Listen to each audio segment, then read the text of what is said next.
Joey! Joey! Joey! Joey! Joey! Joey! Hey! Hey! Hey!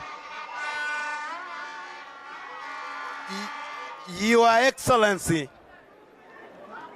Baba Raila Amolo Odinga. Your Excellency, and the President of Migori County, none other than Pindra Ochilo Ayako. Nyawangaya. Odiso Nyawangaya. Odiso Nyawangaya. Our friend Oparanya, who has been Baba's dependable soldier. We have our Secretary General here, Sifuna.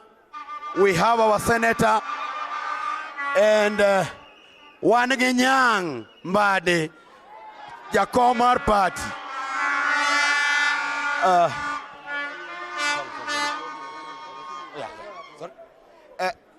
I'm also told that we have the ODM Executive Director around.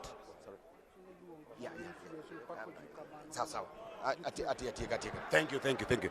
I'm guided. I'm here to basically introduce members of County Assembly for Migori. But I will not have time to talk. So I have to talk as the area MCA, then I hand over the mic. Baba, I know we are saddened. We are bereaved. I am bereaved. Migori is bereaved because we have lost a gallant son of this nation. In this casket lies a brain. In this casket lies a dependable man, a soldier of Baba that works on the principle of rod. It is respect, it is order, and it is discipline. We have found Mzee Makabongo to be the real soldier. Baba, early last year, when life in Kenya became so hard, after a rogue government came in place, who stole our victory, you gave us the direction.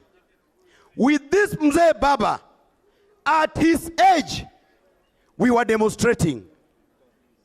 I was arrested and put inside the cells with agents of dark forces, together with this Mzee at his age. We suffered with the tear gas because we have agents of dark government in this area, and Mzee, we have decided that we must clean Rongo and we are cleaning South Kamagambo so that we don't have Huda.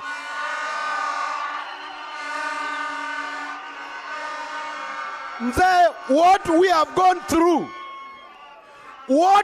gone through in this constituency, we have seen the ugly head of a devil in the name of Huda. But I'm telling you strongly that you have strong men. From the grassroots, we are here to defend you until this rogue government must go. With that, I know it's sad, and we now have to invite the majority leader to take it to another level.